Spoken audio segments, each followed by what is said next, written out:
Michael Dueñas never set out to be a celebrity hairstylist and photographer. Growing up surfing and spending time at his friend's salon, he realized a true passion and gift for hair.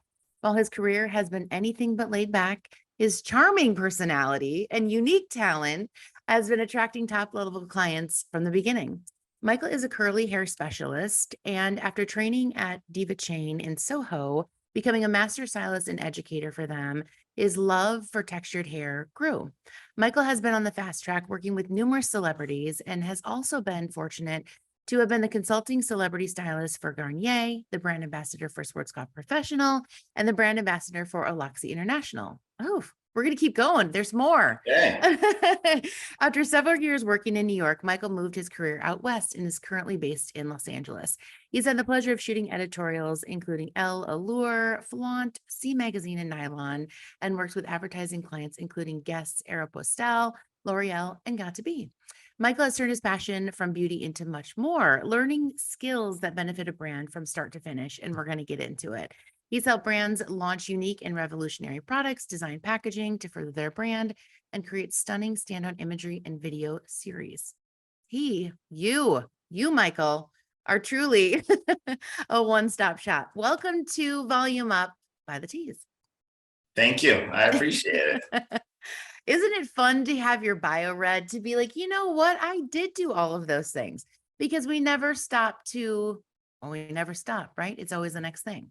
It's kind of weird. I've never actually had it read to me. Okay. I was like, okay, all right. All right. A big deal. Okay. So tell us how you got started in the industry. We heard a little bit, you were surfing, you're in your friend's salon, Yep. but take us back to the beginning. So my whole goal in life, and this, mind you, I was 13 years old. So let's set the stage for it. My whole goal in life at 13 was, how much can I surf? Mm-hmm. And how little do I have to work? That was my whole thing. What can I do to just surf all the time? Okay. So I met these two guys who owned a salon, and I saw that they were just surfing all the time. Little did I know all the work that went into building a salon and getting it going. So that became my goal. I'm going to work at a salon so I can surf. And I spent from about 13 on being around hairdressers and my time with them to when I could actually work at a salon, starting as a receptionist at a work permit. I want to say it was like 14 and a half or 15. I became a receptionist and started kind of training on the side of there. And I was like, this is what I want to do so I can surf. Little did I know, it took all my time. So I wasn't able to surf all the time. And I finally realized how much time these guys had put in to keep their salon running to surf. And it really kind of grew from there. It became this obsessive goal. I'm going to build myself so I can take time off and surf. Okay. And then suddenly you just find yourself just building yourself. Mm-hmm. Right. That's amazing. And what a work ethic at like 13, 14 and a half to become a receptionist at a salon. I mean, that's got to be pretty atypical, right? It was crazy. I'm going to jump a little bit ahead here because now I feel shady at this age, but I was in high school. I was a senior. I was working 40 hours a week. Wow. Taking clients because I had my cosmetology license, yet they thought I was already out of high school because I finished school at 12:15 in the afternoon and then would go to work till like 9:30, 10 o'clock at night. Wow. That's incredible. It was. Were you doing all types of services then? Was it men's cuts, barbering, cut, color, everything? Everything. Wow. That's so interesting because I have a 12-year-old son and a 10-year-old, but I think to myself, like, how cool for them to get their license, like parallel path it with high school. And that sounds like what you did. Exactly what I did. And it worked out to be one of the best things that I could do because I finished high school, and I was already ready. I was already so deep in my career with a clientele, everything, making a normal paycheck that I would have made if I would have waited till I was 20, 22. Right. So how did you balance cosmetology school and high school? Was it a night course, weekends? Like, how did you do it all? I got very fortunate. I did not go to cosmetology school. Okay. I did an apprenticeship. So in California, there used to be an apprenticeship program, which I don't really know if it's around anymore. And I was very fortunate to do that with a company called Carlton Hair, which I think there's a couple salons left. I'm not quite sure. Regis had purchased them. It's been a hot moment. I mean, it's been like 24 years since I started with them, which now I'm dating myself. So I did an apprenticeship. And so I was able to work through that because I would start high school. I started school at around 5:30 a.m. And so I was done around 12:15. So that way I was able to then go to work full time afterwards and do my apprenticeship under a gentleman named Leonard Castro, who taught me so much and get my license. So that way, by the time I turned 18, I was able to get my cosmetology license and then go full time. Okay. What is the most impactful thing that Leonard taught you or said to you back then? Because what an impressionable time in your life to have someone like that kind of lock arms with you and teach you. Let's see, the most impressionable thing. I gotta say, like, this changed the way that I cut hair and I watch other people cut, and it was something so simplistic, and it had to do with actually cutting hair, not work ethic, but it changed everything. It was the cleaner the section, the longer the haircut will last. And his whole goal was to have his clients come as slow as possible back, not every 6 weeks, because if they came as slow as possible, they told their friends they got the greatest haircut. So it was very different than other hairdressers that I'd worked with who want their clients to come back every 4 to 6 weeks. He wanted a larger clientele that came back slower. So his whole thing was take perfectly clean sections for a perfect haircut. And that was the same thing with the styling. And his clients were always like, this is the longest lasting haircut I've ever had. And that was my thing. I was like, if I could have a huge clientele, then I don't need to work like a machine. And that was the whole thing that I wanted to do. Okay. So you graduate high school, you got your clientele. Then what was next? I started working in a salon. Leonard had opened up his own salon and I went there and started working with him. I was there for maybe 3 years or so, but about 4 months into working at his salon, I was approached by Schwarzkopf Professional to become an educator for them. So I started teaching for them all over and I'm trying to remember now, this feels like eons ago. They had their essential looks collections and you were one of their educators for them, one of their artistic educators. So I traveled teaching color and cutting for them. And I was at Leonard's salon for about 2 to 3 years. And I went to New York to go visit.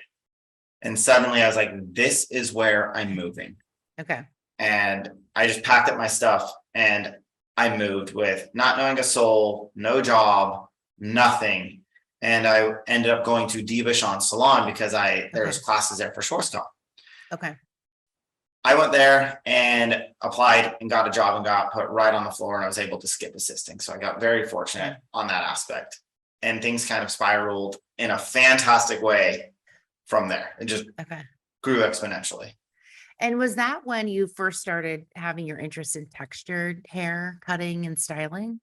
Yeah, it opened up my eyes to a whole different world. It was like, wait, you can cut hair like that? Because my training was Schwarzkopf. I took Sassoon. I'm sorry, my training with Carlton, I took Sassoon classes all on the side. They had their own academy that was ex-Sassoon educator. So everything was Sassoon. Everything was just very straight, very perfect. And this was like a whole new world where my brain just exploded and I saw hair so differently and I can combine multiple facets of what I had learned into one thing. And it was so exciting to do something different. Yeah. Isn't that interesting that even as an industry, we're still just talking about hair as a texture, or it's an increased conversation, right? Like, why wasn't it taught all those years ago? Why isn't it a bigger part of cosmetology curriculum? What's your take on that? I mean, it opened up a whole different world for you, like you mentioned. I had experienced some of it because I had to take a few state board classes to take my test. And my educator was this tiny little black man, and he was all about trying to get me to learn different textures. So when I had to do, I'm not even sure if you have to do this anymore, but the press and comb. Oh yeah. For state board. I feel when I was doing the press and comb, he was describing me the different temperatures that you have to do for different textures and the different amount of oil you have to put on the hair. And at that time I was like, whoa. And he's like, this is how you need to work with black hair. And he went through and he taught me because I had one-on-one classes with him to prep me for state board. And that's when I started opening up my mind. And I didn't realize you weren't taught that at cosmetology school until he told me this was his thing. And so I got really excited when I was able to learn more. And now, since there's you need to know all textures to be a well-rounded hairdresser. So you can't go to Fashion Week and not know how to do black hair. You need to know how to do it. And it kind of dumbfounds me that at cosmetology school, you're not really taught that. You are taught almost one way, and it's slightly wavy hair and or straight hair. Like, where's our kinks and coils and curls? It's not there. You have to take outside curriculum, which it just seems like it all needs to be enrolled in one. It is really hard to expect a hairdresser to be able to do everything. Like that's a lot. Like, you don't go to a doctor and have that doctor know every ailment, everything. But hairdressers are expected to know how to do every texture. And I don't think you can be a master at them all, but I think you can have that basis of, oh, okay, this is how I control it. This is how I can do it. And you kind of need to know the underlying factors of it, but I don't think you need to know everything. I think it's too hard. Some of the baseline knowledge and skills, but then there is heightened specialties, right? Within the category. Exactly. Okay. So we've got your background, then move us into, this action-packed career, right? So tell us about like the first celebrity, the first big gig that you were like, yes. All right. So I want to say the first big gig where my mind was blown that someone wants to do this with me. I became the brand ambassador for Schwarzkopf Professional, and that was mind blowing for me. I was 22 years old. Wow. And I got offered a brand contract, and I could not fathom this was happening to me. This was the holy grail for hairdressers, and somehow I was getting this. And the biggest thing that happened to me, that was like, I'm still unbelievably excited. I love my time with them. I ended up being with them for almost 10 years. And it was incredible. And the biggest thing, I went to Prague for an Essential Looks collection release, and they called me on stage, and I'm talking to this massive symposium of hairdressers releasing their collection book, and they open it up and it's pages about me. And I hadn't seen it before, nothing. And I was just like, oh my gosh, this world renowned brand has a book and I'm in it. And I was trying so hard not to cry. They'd already taken me to Prague. I'm already there. And I was just like overwhelmed with emotion. I couldn't believe this was happening. And that was like at that point, the biggest pinnacle of my career that I could even fathom. And then it just kind of went from there. I started making videos. I made over 140 videos for them. And they had a box set that when you bought certain products, this one DVDs, my DVD of my styles were inside that box. So you can learn how to do it. And they were playing at salons, and it was just unbelievably mind-blowing. I still am like humbled. I can't believe I did that. It was so cool that someone liked my work that much to do that with me. Yeah, that's amazing. And at 22, I couldn't even wait 40 years to get there, right? 30 years to get there. And there you were. So definitely saw something in you. Amazing brand, the Schwarzkopf team, friend of the pod for sure. So then move us out of brand work and into celebrity work. So where did you get your start there? Talk to me. I was fortunate enough to have, he is my brother. He is my soulmate of another human being. His name is James Vincent, and he is a makeup artist, a very well-known makeup artist. And I was fortunate enough to have him as my roommate in New York. Wow. Okay. When I was working at the salon, he told me every single day, you do not need to be in a salon. We need to do more with you. And I was just like, what else am I supposed to be doing? So he started booking me on photo shoots. And I learned of this whole new world of things outside of a salon. And I took it upon myself to be like, okay, you know what I want to do? I want to do celebrities and I want to do magazines. So I would go from the salon, no matter what time I got off, and I would meet photographers somewhere and or on my days off. And I would just shoot models and build a portfolio. And I amassed a massive portfolio because I started shooting about twice a day. Every model I could, every job I could beg James to get me on, I would do. So I built a huge portfolio of just editorial looks, beauty looks, everything. And none of it's paid. So I was going 7 days a week, off work, before work, everything for almost a year, just building this book. I handpicked these images I want, nervous as can be. And this is when you had to bring an actual leather-bound portfolio from a place called House of Portfolios in New York to an agency. And you would drop it off, and they would look through your 8x10s and see if they wanted to work with you. Don't know how. Still, I look at my images and I'm just like, that's what I did. Like, it's atrocious. I got signed by an agency. Wow. Couldn't believe it. I was like, cool, I'm going to go work on models. Mm-hmm. 2 days later, I get a phone call. Hey, you have to be at Mariah Carey's house at 5 a.m. What? And it's kind of like what? I'm sorry. Who? Mariah Carey, you have to be there at 5 a.m. No. Who? Oh my word. Mind blown. Wow. I ended up working with her 5 days a week at 5 a.m. for about 6 months. Wow. And that those was my curls first. and that hair, the hair, Yes. right? It's iconic. That was my first celeb ever, which is insane if I think about it now. Like, how? Yeah. Don't know. And I started doing that more and more and more. And at the time at DevaChan, I was going in before work, like, hey, I need to take a 2-hour break. I need to go to Mariah. And we ended up parting ways on a mutual way, because it was, you got to choose the salon, Yeah. or you have to do freelance. And I felt I was handling both. And the scariest thing I ever did was leave the salon. A steady paycheck. I had not to toot my own horn, I was very proud. I had a massive clientele. Yeah. I was set for what could be the rest of my life. And I was like, you know what? Let's take this leap. I'm out. And that was the most terrifying thing I've ever done, to watch my bank account go from here Yeah. to the lowest depths you can imagine, because it turns out when you're freelance, you're not doing 8 clients a day, 5 days a week. Yep. It was humbling. Wow. But it's the greatest thing I ever did. Yeah. I was going to say, would you do it again? 10,000 times over, because it spawned the biggest creative ignition in my mind I could ever fathom. I left the salon and I started going to clients' houses, and I created a company called Hair Room Service, which was before Glam Squad, before everything else. And we had a glass truck that we had hair and makeup stations in, that we would do hair and makeup in New York City. We partnered with Olay, with Pantene at the time, Daily Candy, which was the biggest web blog. Oh yeah. CoverGirl. I was on morning news shows with this truck, and I had a team in California, Nevada, New Jersey, New York, and we went to people's houses, their hotel, whatever it was, and we did their hair, their makeup, their styling, their nails, and it just kind of grew. And it was this huge thing. And it's all because I was like, I'm going freelance. And I still had my agent, and I was still taking celeb clients. And it was just this really cool thing that happened out of pure desperation and fear of like, what's next? Yeah. Oh, that's amazing. That's a great story. Thank you for sharing. So from Mariah Carey, and then we're going to move on to Mary Mauser. Yeah. From Cobra Kai. I mean, the season's out.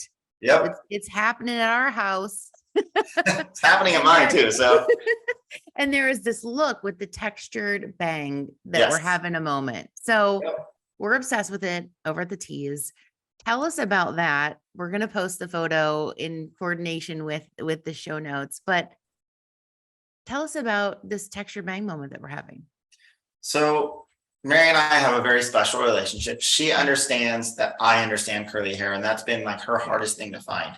And the first time I styled her hair, she was like, what? Just couldn't believe that she found someone to actually tame it and do different styles and aspects with it. So she loves having her bangs, and she loathes having them blown straight. Not her thing. She's very particular on how you take care of her hair. So to give her texture bangs, it's a little bit of a process of stretching her curl and different conditioners and setting lotions and pinning them in place and drying them and then scrunching. And it's definitely a process to get them just right, but it is so cute. And then I take my pick and we pick them out to perfection, and they're just, I love them. And she loves them too. And it's a fun process for us. And her and I see so eye to eye on different curl textures and patterns that she wants and how to manipulate it. And almost everything we do on her, we don't use the heat of an iron. It's all just a diffuser and stretching it with the diffuser teeth and just really manipulating her natural texture. So does she have a pretty tight curl pattern to her hair that you need to stretch that out? She does. She can get almost coils in there. Wow. So we stretch it out a bit to change it up some days. Okay. So I know that on her Insta, there's some photos of her, and I believe that you were also the photographer. Do you Yes, mix those two? I do. Like, tell me about that. So my camera is like glued to my hip. I love photography, Okay. an unbelievable amount. I have a full photo website. I take photos for brands. I shoot spec shoots for celeb PR firms of my clients and of different clients they send me, shop campaigns, and like I love it. Absolutely love it. So I go everywhere with it. And it's always when I finish my client, hey, can we take some shots of you? Smart. And so we shoot them, and their PR will either pitch to magazines or use it for press for upcoming stuff.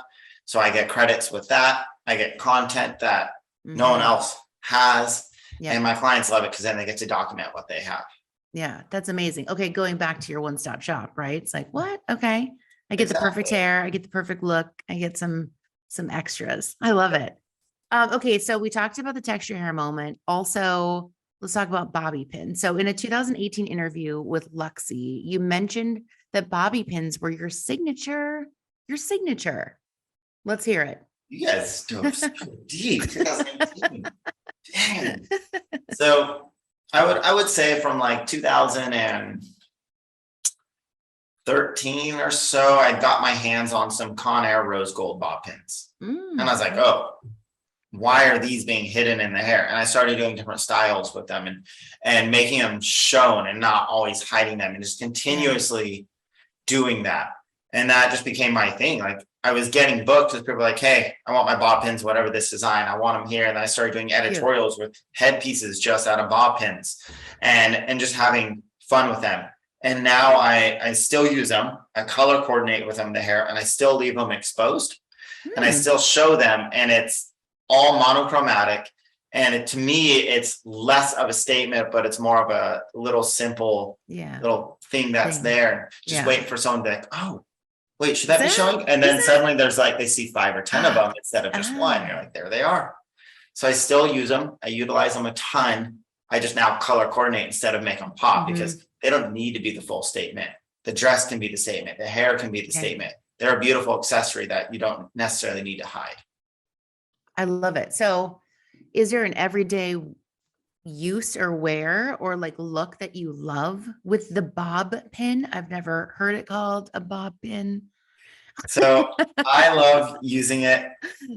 A single one coming up here is my biggest thing right now. And I use a good 3-inch. Because I love tucking hair back and showing off bones instead of just tucking hair here, because then you get like this little fluff that comes up. Yeah, you get the super clean and one big one. I love it. All right. Side. I'm gonna head over to somewhere to get some of those.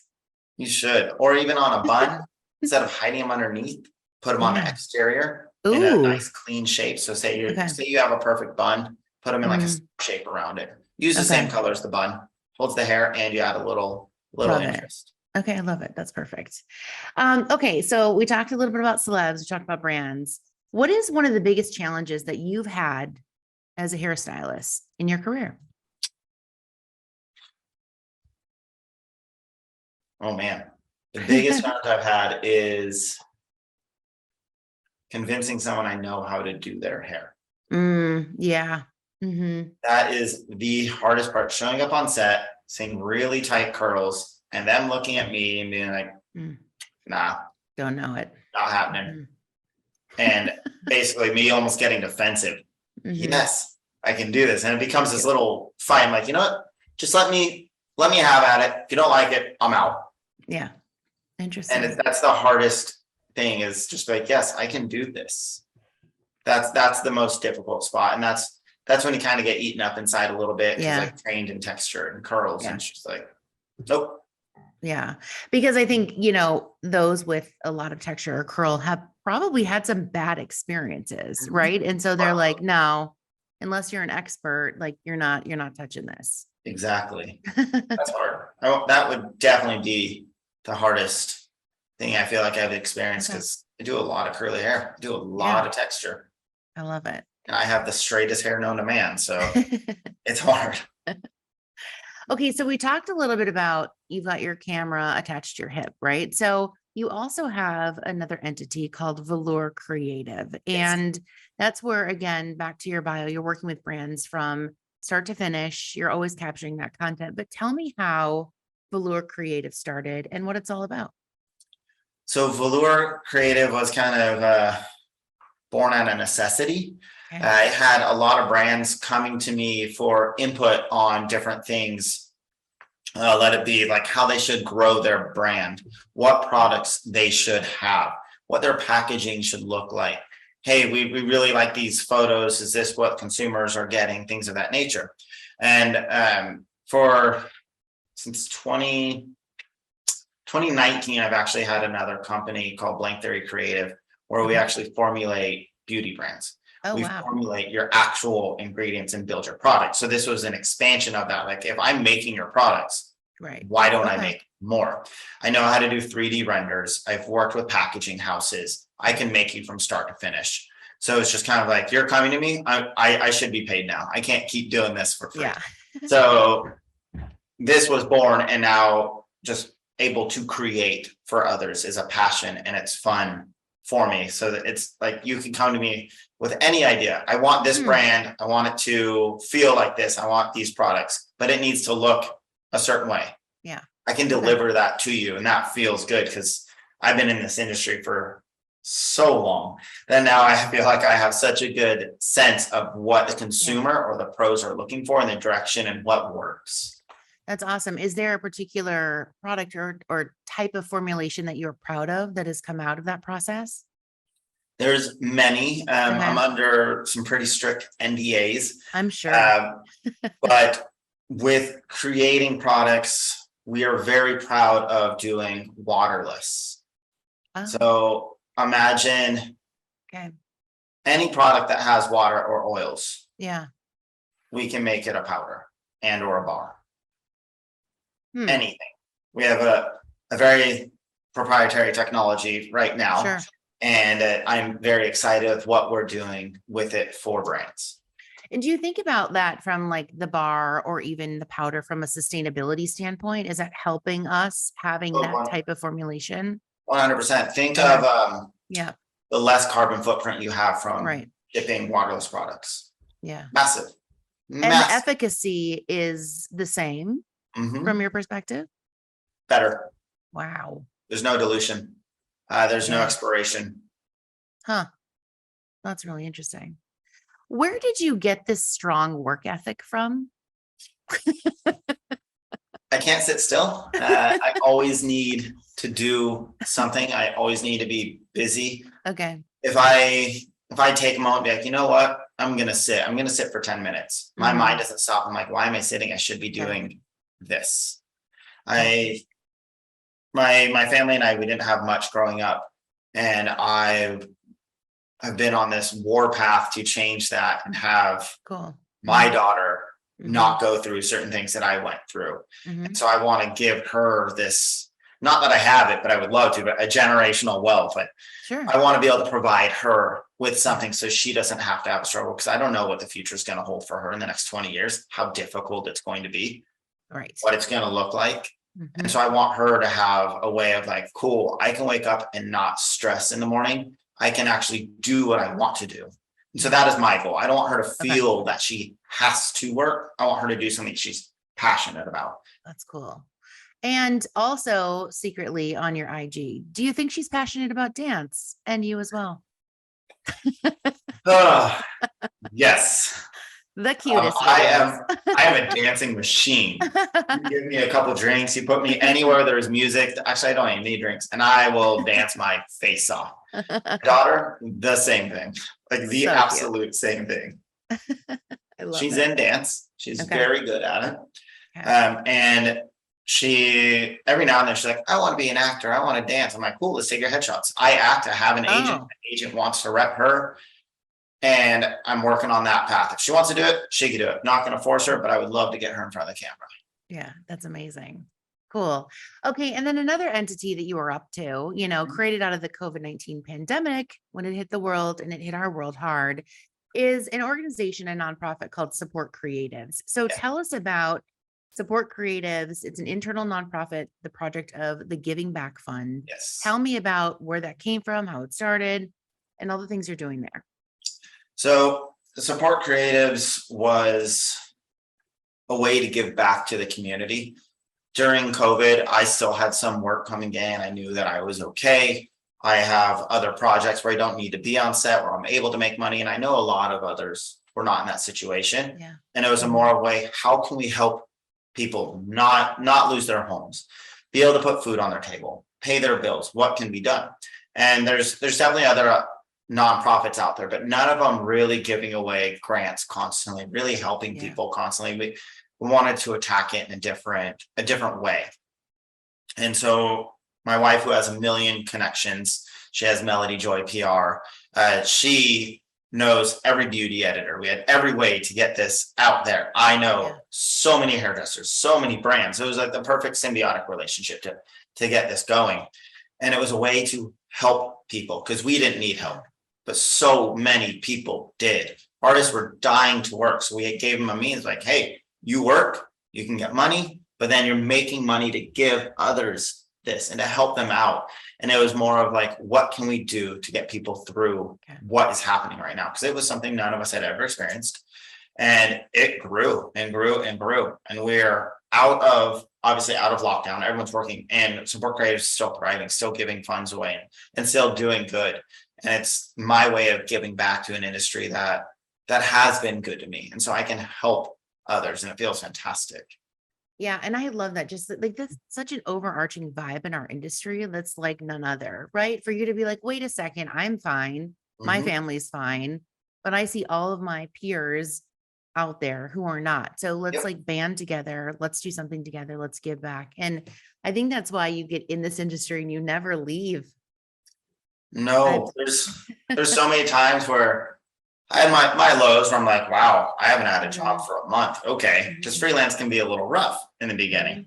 Yep. And I had so many moments like I want out, I need out, and didn't get out. And I know so many other people are like, I want out, and they're done because they can't get through that hump.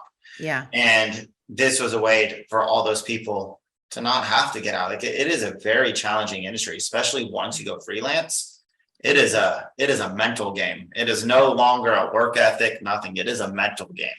And if you can persevere through that, then you can excel. But a lot of people, it's very difficult and you need that support. Yeah, for sure.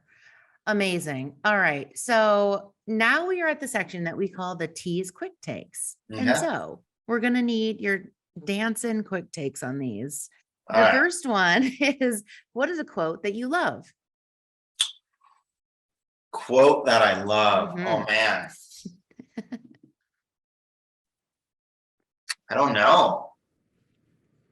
How about the longer the section, the longer the haircut lasts? Did I get that right? Yeah. Or the cleaner the section, the longer the haircut lasts. Okay. All right. So we'll give you a pass. We'll let you go with that. All right. Let's take that one. All right. What was your last Google search? Don't do this to me. I know. I know. On my phone. All right. I don't want to say. You can edit it. You can edit if needed. No, forget it. It was Adam Levine baby drama. So it was very confusing. You know what? We're all living through it right now. We're squarely in the middle of it. So honestly, there you go. I could normally care less about this. Could care less. And I dropped my dog. I'm so embarrassed. That's one of my last. And just to prove it. All right. There's Adam Levine, y'all. I see it right there on the phone. So I'm dropping my daughter off at school. I get in the car and suddenly on the radio comes on and it says like, Adam Levine is DMing some girl baby names. And I was just like, what? Could care less. But for some reason, like, I have to know what the hell is going on in pop culture. You know, so I'm so guilty of Googling that. It's a way to indulge in something that is, you know, does not affect us. But like Bahati, like, come on, Adam. My whole thing on why I had to know is he's unbelievably successful. Totally. Yes. Beautiful wife. Uh-huh. Insanely handsome man. Uh-huh. Excuse my language. I'm sure you could bleep stuff, but the fuck are you doing? Right. And I had to find this out. Like, right. Like Why? you're just gonna implode it all? Like Why would you over throw all this away from what you have built? Yep. I had to know, because that sick side of me, like, why are you self-sabotaging? What's going Yeah. on? And I had to know Yeah. what was happening. There's something deeper I've there. never Googled pop culture stuff like this Mhm. before, and I'm so Mhm. embarrassed that we just got asked this, and that's what Yep. I You Googled. did, and it's out there now, and it's on Now the I gotta know airwaves. what was before that so I can feel better about myself. Hold on. Okay, the last one is a little better. Okay. How to wire a hot tub. So we got Oh, that. that's good. Okay. That seems, I feel like that's redemption. Like, Oh, oh God. okay. What is the cringiest trend you have ever tried? Cringiest trend. I think it's cringy now. Okay. Then I was still like, why am I even doing this? But it was doing bob pins or bobby pins with, I don't know why I call them bob pins. Let's ignore me. I love it. You need your own brand of bob pins, by the way. It's just a singular pin, okay. you know. Just a bob, no bobby. You guys got your bob? Cool, let's use it. Having the writing or the names and different things on them. I don't know, not my like sassy, like yeah. What? No, okay. Not my cup of tea. And I tried to jump on that, and I was kind of mortified every time I did it. It's not me. Doesn't seem like you. I was like, nah, we're doing this.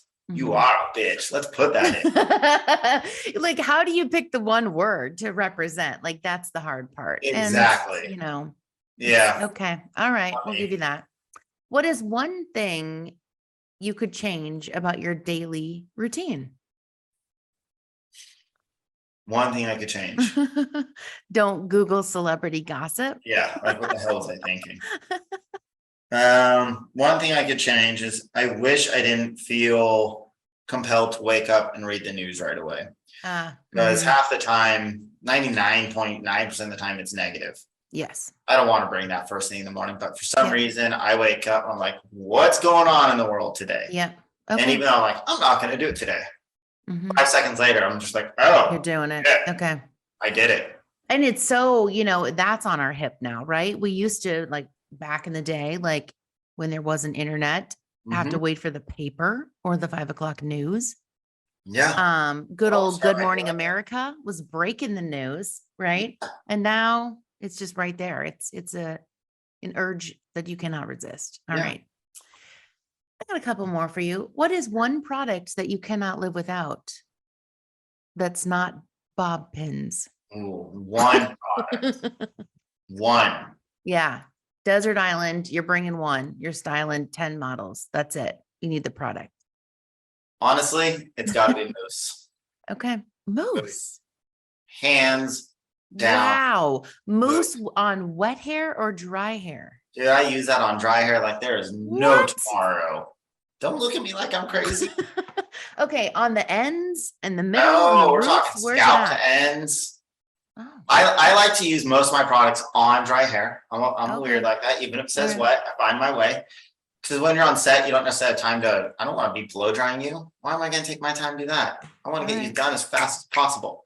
So a good mousse has moisturizing agents in it and almost lubrication properties for that brush to slide through.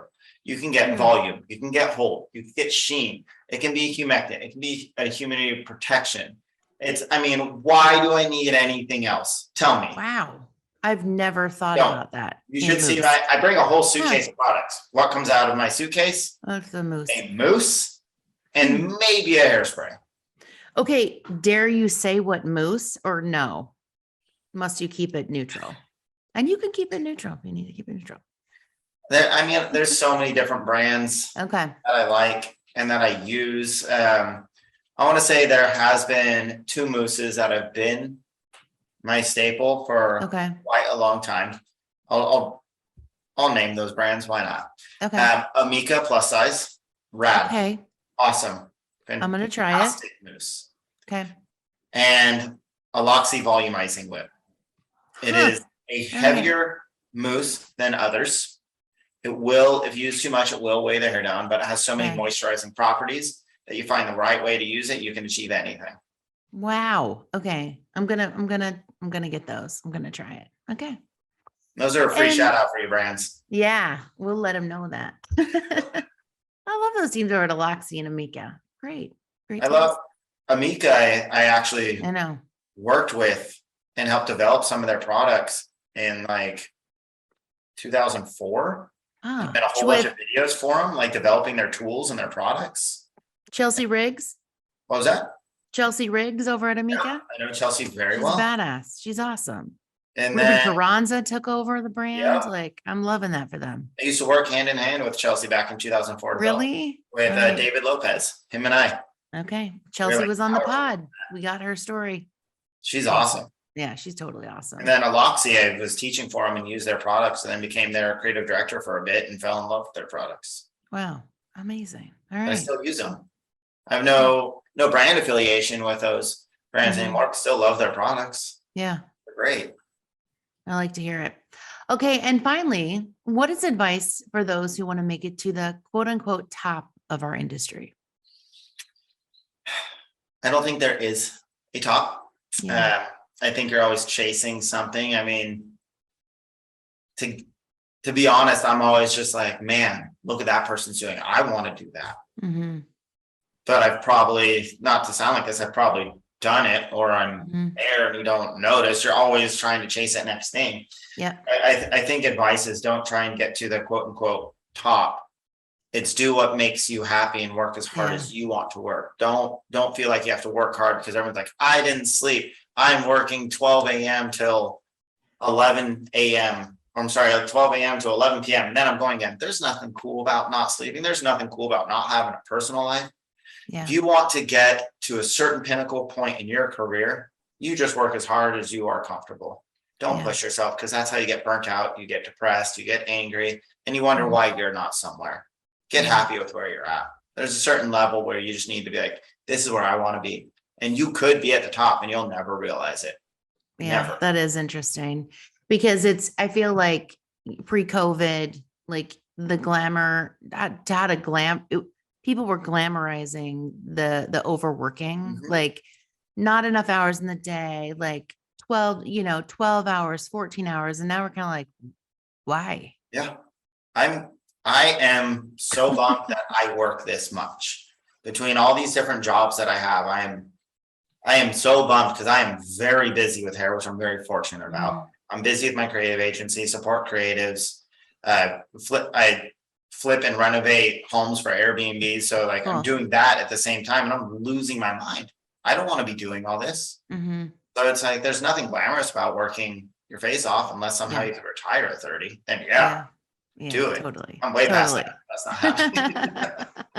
But to me, it sounds like you're enjoying what you're doing. So I do. I love what I do.